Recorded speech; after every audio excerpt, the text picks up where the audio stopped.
Kubla Khan by Samuel Taylor Coleridge continued. Coleridge described the circumstances of his dream and the poem in two places.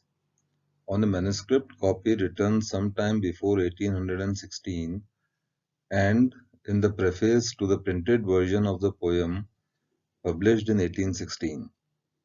The manuscript states, "This fragment with a good deal more, not recoverable, composed in a sort of reverie brought on by 2 grains of opium taken to check a dysentery, at a farmhouse between Porlock and Linton, a quarter of a mile from Culbourne Church."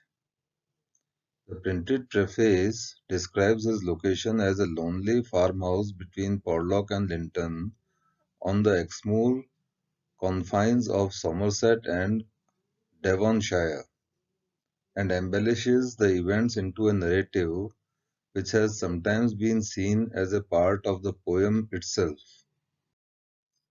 The poem is different in style and form from other poems composed by Coleridge. While incomplete and subtitled a fragment, its language is highly stylized with a strong emphasis on sound devices that change between the poem's original 2 stanzas. The poem, according to Coleridge's account, is a fragment of what it should have been, amounting to what he was able to jot down from memory, 54 lines. Originally, his dream included between 200 and 300 lines, but he was only able to compose the first 30 before he was interrupted. The second stanza is not necessarily part of the original dream and refers to the dream in the past tense. The rhythm of the poem, like its themes and images, is different from other poems Coleridge wrote during the time, and it is organized in a structure similar to 18th century odes. Some of Coleridge's contemporaries denounced the poem and questioned his story of its origin. It was not until years later that critics began to openly admire the poem. Most modern critics now view Kubla Khan as one of Coleridge's 3 great poems, along with The Rime of Ancient Mariner and Christabel. The poem is considered one of the most famous examples of Romanticism in English poetry and is one of the most frequently anthologized poems in the English language. A copy of the manuscript is a permanent exhibit at the British Library in London. The first lines of the poem follow iambic tetrameter, with the initial stanza relying on heavy stresses. The lines of the second stanza incorporate lighter stresses to increase the speed of the meter to separate them from the hammer-like rhythm of the previous lines. There is also a strong break following line 36 in the poem that provides for a second stanza. And there is a transition in narration from a third-person narration about Kubla Khan into the poet discussing his role as a poet. Without the preface, the 2 stanzas form 2 different poems that have some relationship to each other but lack unity. This is not to say they would be 2 different poems, since the technique of having separate parts that respond to another is used in the genre of the old hymn, used in the poetry of other Romantic poets, including John Keats or Percy Bysshe Shelley. However, the old hymn, as used by others, has a stronger unity among its parts, and Coleridge believed in writing poetry that was unified organically. It is possible that Coleridge was displeased by the lack of unity in the poem and added a note about the structure to the preface to explain his thoughts. In terms of genre, The poem is a dream poem and related to works describing visions common to the Romantic poets. Kubla Khan is also related to the genre of fragmentary poetry, with internal images reinforcing the idea of fragmentation that is found within the form of the poem. The poem's self-proclaimed fragmentary nature, combined with Coleridge's warning about the poem in the preface, turns Kubla Khan into an anti-poem, a work that lacks structure, order, and leaves the reader confused instead of enlightened. However, the poem has little relation to the other fragmentary poems Coleridge wrote. Although the land is one of man-made pleasure, there is a natural sacred river that runs past it. The lines describing the river have a markedly different rhythm from the rest of the passage. The land is constructed as a garden, but like Eden, after man's fall, Xanadu is isolated by walls. The finite properties of the constructed walls of Xanadu are contrasted with the infinite properties of the natural caves through which the river runs. The poem expands on the Gothic hints of the first stanza as the narrator explores the dark chasm in the midst of Xanadu's gardens and describes the surrounding area as both savage and holy. Yarlott interprets this chasm as symbolic of the poet struggling with decadence that ignores nature. It may also represent the dark side of the soul, the dehumanizing effect of power of dominion. Fountains are often symbolic of the inception of life, and in this case may represent forceful creativity. Since this fountain ends in death, it may also simply represent the lifespan of a human from violent birth to a sinking end. Yarlott argues that the war represents the penalty for seeking pleasure, or simply the confrontation of the present by the past. Though the exterior of Xanadu is presented in images of darkness and in context of the Dead Sea, we are reminded of the miracle and pleasure of Kubla Khan's creation. The vision of the sites, including the dome, the cavern, and the fountain, are similar to an apocalyptic vision.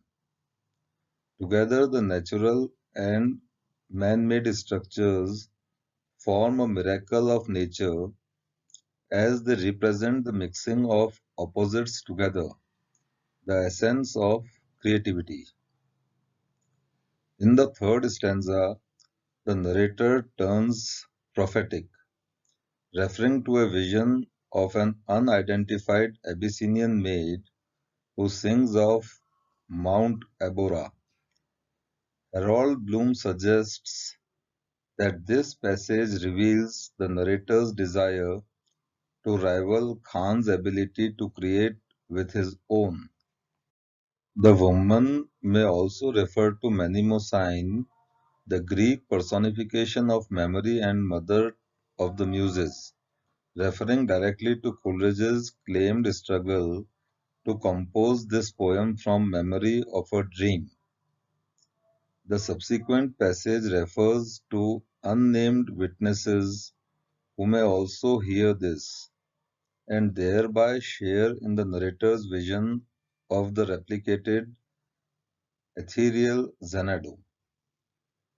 Harold Bloom suggests that the power of the poetic imagination is stronger than nature of art, fills the narrator and grants him the ability to share this vision with others through his poetry. The narrator would thereby be elevated to an awesome, almost mythical status as one who has experienced an Edenic paradise available only to those who have similarly mastered these creative powers. Through use of the imagination, the poem is able to discuss issues surrounding tyranny, war, and contrasts that exist within paradise. Part of the war motive could be a metaphor for the poet in a competitive struggle with the reader to push his own vision and ideas upon his audience. As a component to the idea of imagination in the poem, through use of the imagination, the poem is able to discuss issues surrounding tyranny, war, and contrasts that exist within paradise. Part of the war motive could be a metaphor for the poet in a competitive struggle with the reader to push his own vision and ideas upon his audience. As a component to the idea of imagination in the poem is the creative process by describing a world that is of the imagination and another that is of understanding. The poet in Coleridge's system is able to move from the world of understanding, where men normally are, and enter into the world of the imagination through poetry. When the narrator describes the ancestral voices prophesying war, the idea is part of the world of understanding or the real world.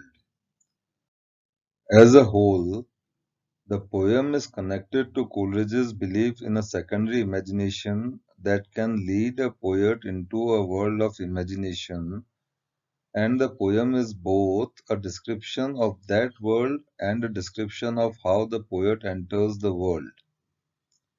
The imagination, as it appears in many of Coleridge's and Wordsworth's works, including Kubla Khan, is discussed through the metaphor of water, and the use of the river in Kubla Khan is connected to the use of the stream in Wordsworth's The Prelude.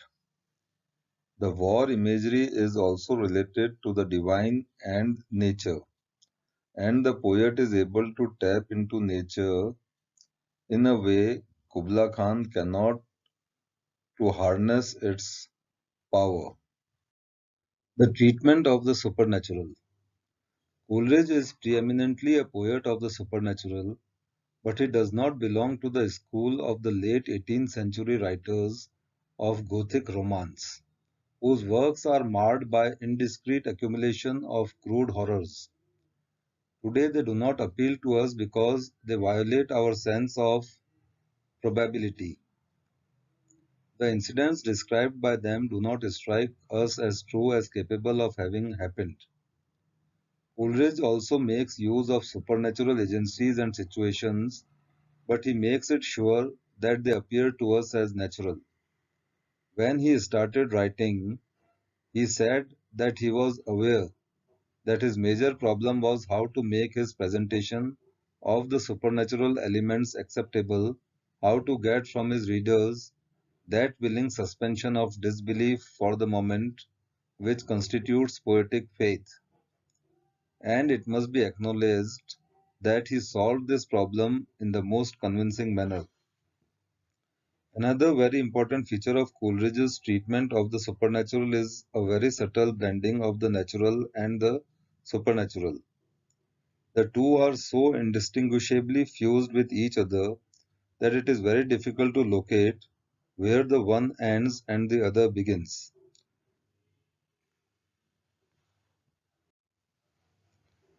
Thus, we find that Coleridge makes his supernatural acceptable mainly through a faithful adherence to the dramatic truth of human experience. Today, we have come a long way from the days of supernatural belief. Supernatural agencies and situations no longer capture our imagination. Still, we are able to enjoy the poem because it is relevant to us, whether we read it as a poem about poetic creativity or a poem about life. It is intensely human, and that is why we accept it as a convincing presentation. Romantic elements. The essence of Coleridge's romanticism lies in his artistic rendering of the supernatural phenomenon. Almost all of his major poems are steeped in supernatural mystery. Kubla Khan, it is true, is less directly concerned with the supernatural, yet the supernatural elements in the poem stand out quite conspicuously. The poetic frenzy of an inspired poet borders on the supernatural. The psychological truths hidden behind Kubla Khan's hearing ancestral voices, professing war, or the presentation of the poet as a superhuman being make these facts acceptable. Above all, the dreamlike atmosphere of Kubla Khan makes it an exquisite romantic poem. It was not only composed in a dream but even exhibits a dreamlike movement. Kubla Khan, a poem about the act of poetic creation. Humphrey House refers to other critics who talk of the vivid incoherence and patchwork brilliance of the poem and like to read it only as a psychological curiosity. He himself believes the poem to be complete and intensely meaningful. According to him, Kubla Khan is a poem about the act of poetic creation, about the ecstasy in imaginative fulfillment. It is triumphant positive statement of the potentialities of poetry. Kubla Khan, a poem about life and poetic potentialities. G. Wilson Knight attempts a detailed analysis of the imagery of Kubla Khan to come to the conclusion that it is a poem about life and about poetic potentialities. According to him, the pleasure dome dominates the poem. Its setting, which is carefully described, is very important. There is a sacred river that runs into caverns measureless to men and to a sunless sea.